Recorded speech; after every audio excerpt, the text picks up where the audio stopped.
Hello गाइजहरु, आज हामी सराङकोटको लागि हिँड्ने हौं। अब हामी हैन सबै परिवार सहित गाइजहरु, अब यो हामी सराङकोटसँगको तपाईहरुलाई बीचबीचको बाटोमा देखाउँदै जान्छौं र अनि यहाँ हामी सबैजना परिवार भएर अब सराङकोटको लागि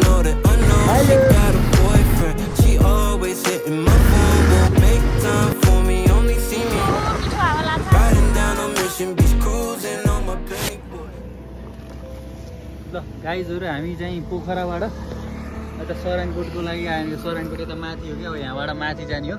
अब हामी यतातिर तपाईहरु तालबराई मन्दिर है, उतातिर हाम्रो बजार भयो कि पोखराको बजारहरू देखिन्छ। त्यहाँ शान्ति स्तूप सेतो देखिरहेको त्यो शान्ति स्तूप। अनि अहिले हल्का त्यो बादल देखिरहेको त्यो बादलमाखेरि हाम्रो शिवजीको मूर्ति छ कि त्यहाँ नि जानुपर्छ। एकदम रमणीय ठाउँ हो। त्यहाँबाट हेऱ्यो भने कति राम्रो सुन्दर पोखरा देखिन्छ। राम्रो होस् त पोखरा, सुन्दर पोखरा। अनि हामी सब परिवार आएको। बाबु, हेलो बाबु, के छ? मेरो छोरो यहाँ छ, छोरी नानी हेलो भन्यो, हेलो भन्यो भेट्यौ ल। अनि यो बिस्तारै यहाँ पञ्चमुखी गणेशको मूर्ति थिम जान्छ।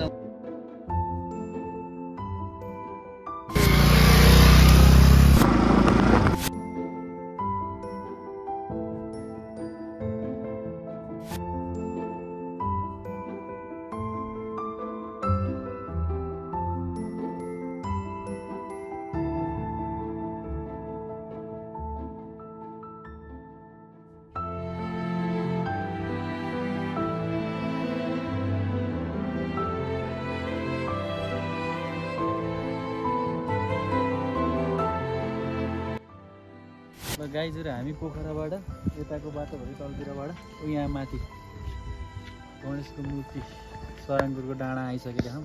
पञ्चमुखी गणेशको मूर्ति हेर्नुहोस् गाइजहरु, कस्तो दामी हुनुहुन्छ। त्यहाँ जाने अब हामी सबैजना आइसक्यौँ। हामी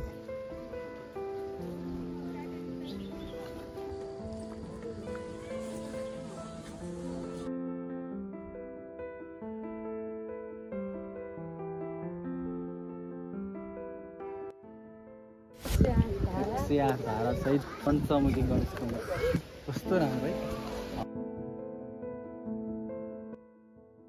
ल हामी 108 वटा धारामा अब यसरी गर्दै जाँदैछौँ।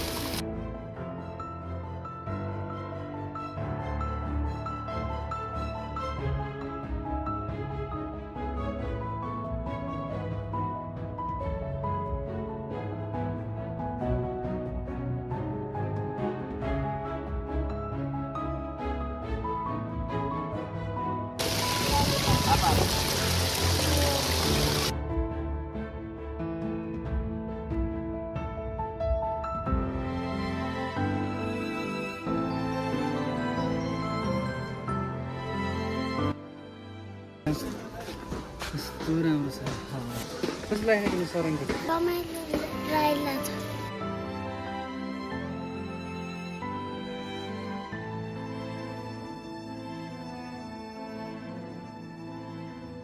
हेर्नुहोस् है गाइस, हाम्रो सुन्दर नगरी पोखरा अनि फेवातालबाट ठ्याक्कै माथि सराङकोटको डाँडा अनि पञ्चमुखी गणेशको मूर्ति। हेर्नुहोस् कस्तो राम्रो छ। सबैजना यहाँ अवलोकन गर्न आउनु होला, पुण्यको मार्ग जानु होला। बिस्तारै सिनहरू देखाउँदै हजुरलाई नेपालकै पहिलो होला पञ्चमुखी गणेशको मूर्ति सराङकोटमा अवस्थित छ। सबैजना आउनु होला। त्यतिरको भ्यूहरू पोखरा। हेलो गाइजहरु, मेरो बहिनी। हेलो गाइजहरु, अनि मेरो बहिनी चाहिँ त्यही खेल्दै बसेर अनि म यहाँ घुमिरहेको छु।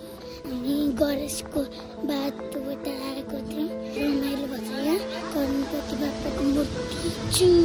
ल गाइजहरु, हेर्नुहोस् त पञ्चमुखी यो हाम्रो गणेशको मूर्तिको लागि हेर्नुहोस् यहाँ कति धेरै दर्शक कति धेरै आउनु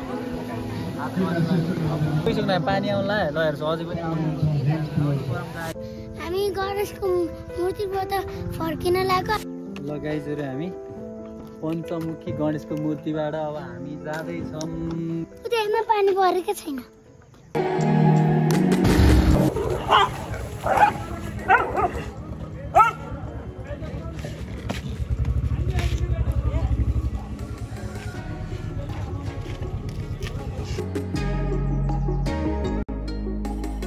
गाइजहरू आज हामी घुम्न गइयो अनि त्यो मन्दिरहरू पनि एकदम राम्रो रहेछ, सुन्दर। सराङकोटको डाँडा, पञ्चमुखी गणेशको मूर्ति सबै भएको एकदम राम्रो छ होइन।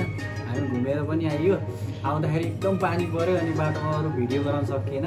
अब यसरी नै यस्तो राम्रो छ, तपाईँहरू पनि त्यहाँ एकचोटि गएर भिडियो गर्नु होला। र अब यसरी नै हामी अर्को भ्लगमा पनि यसरी भेट्नेछौँ। अब बिस्तारै यसो घुमेकाहरू भिडियोहरू हाल्दै जानेछु मैले पनि। अहिले म यहाँ पसलमा आइसकेँ। अब बिस्तारै अर्को भ्लगमा भेटौँला।